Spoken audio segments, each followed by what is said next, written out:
Bonjour les car lovers, nous sommes sur le retour départ de Brossard. Ce que j'ai fait là, c'est que j'ai activé l'autopilot complètement autonome, comme vous pouvez voir. Donc là il y a le maintien du cap là, puis on voit qu'elle va tourner à 7 km/h.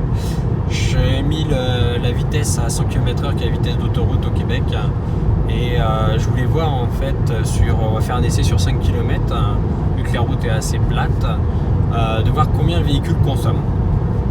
Donc là, comme vous pouvez voir, on a déjà parcouru 1 km, on a une moyenne de 747 watts pour le premier kilomètre, 752 watts.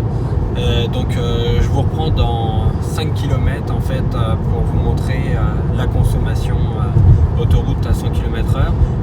Il n'y a pas de climatisation, nous sommes juste en ventilation 1 et à 16 degrés.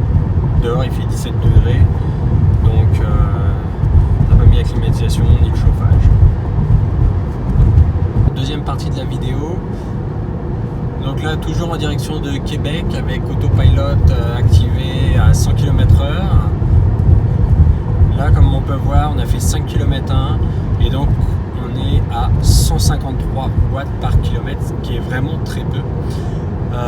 Je voulais vous dire dans aussi quand même que j'ai prenez la sortie 83 à droite sur QC 20 vers Québec.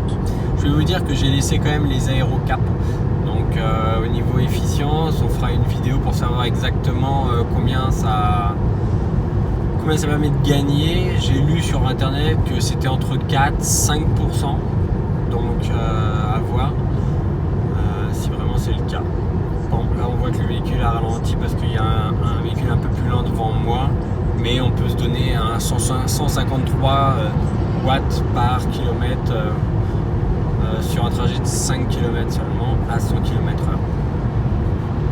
Nouvelle partie du voyage, cette fois avec un réglage de l'autopilot sur 110 km/h. Donc on va essayer de faire 5 km à 110. Il y a un peu de trafic pour voir si elle consomme, combien de pourcentage elle consomme de plus de 100 à 110 km/h. Toujours avec les mêmes configurations, pas de climatisation, 16 degrés. Puis autopilot engagé en direction vers Québec. Donc on se voit dans. Je vais réinitialiser parce que tout à l'heure elle est descendue à 107 km/h, pardon. Voilà, donc là c'est reparti.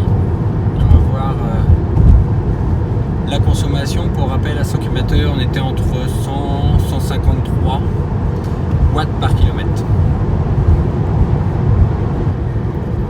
Poursuite du voyage donc en autopilot à 110 km/h.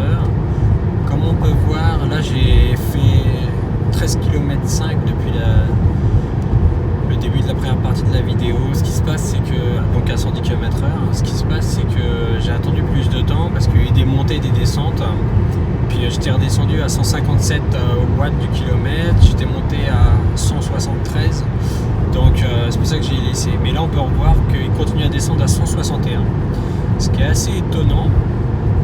On a augmenté de 10% donc la vitesse du véhicule de 100 à 110 km/h.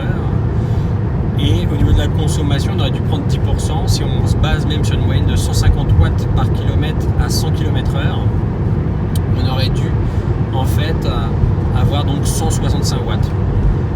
Donc en toute logique de cause, on aurait dû avoir donc 165 watts, je me répète. Et là on a 160, 162 watts, 163 watts. Comme si c'était plus intéressant de rouler à 110 km/h qu'à 100. C'est sûr que là, le trajet, comme je disais, il y a des montées, des descentes. On est resté quand même à 110 km/h la plupart du temps. Il y a juste là que ça a changé.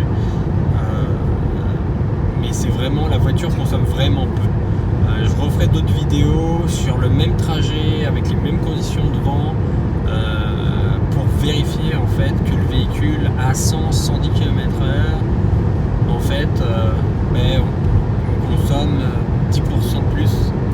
Si c'est pas le cas, dans ces cas-là, pour les gens qui sont plus pressés là, ça veut dire qu'un 110 serait plus intéressant, je dirais, vitesse, consommation versus le 100 km/h. Nous reprenons une vidéo, mais cette fois à 120 km/h. là, je vais laisser 5 km. On voit déjà au niveau consommation, on est qu'à 152 watts pour les 600 premiers mètres. Ce qui est étonnant, c'est qu'on consomme autant qu'à 100 km/h.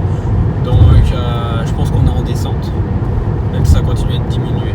Donc on va laisser cette vitesse-là de croisière pendant 10 minutes. Donc plutôt non, pas 10 minutes, pendant 10 km, puis on regardera ce que ça va donner au final. On continue le voyage avec l'autopilot à 120 km/h, toujours climatisation off, donc juste la ventilation avec 16 degrés.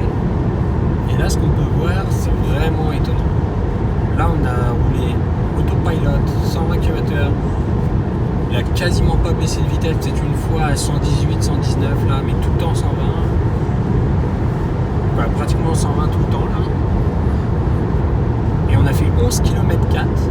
Et ce qu'on peut voir là, c'est qu'on a 162. Voilà, cette fois il y a des voitures par contre en avant là. Là c'est la première fois que ça baisse autant. Mais on était à 162 watts par kilomètre. Ça veut dire qu'on aurait consommé autant qu'à 110 km/h. Alors, est-ce que je suis en descente? Est-ce que je suis en descente? Sûrement, parce que c'est pas explicable. Bien sûr, il y a plus de résistance au vent à ces vitesses-là.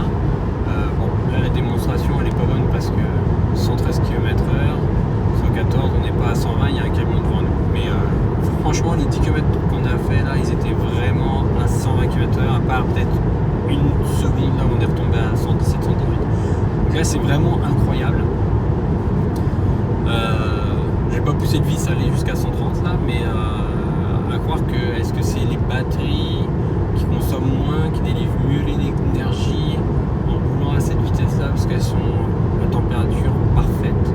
Je ne sais pas. On va mettre ça plutôt sur peut-être le sens du vent. On va toujours vers l'est. Je pense pas qu'il soit plus fort. Ou sinon c'est tout simplement dû à la route qui est en descente. Donc on va faire d'autres vidéos pour confirmer tout ça et puis pour s'assurer sur exactement le même trajet que la consommation augmente en fonction de la vitesse, qui est logique. Arrivé un superchargeur sur le trajet, donc à Madrid 2.0. Donc là, si je regarde au niveau du chargement, hop, Energy, ça c'est la consommation qu'on a faite. Si je regarde le chargement, là nous avons bien un 140 kW, ce qui est très bon, qui nous indique que pour repartir il faudrait recharger 15 minutes.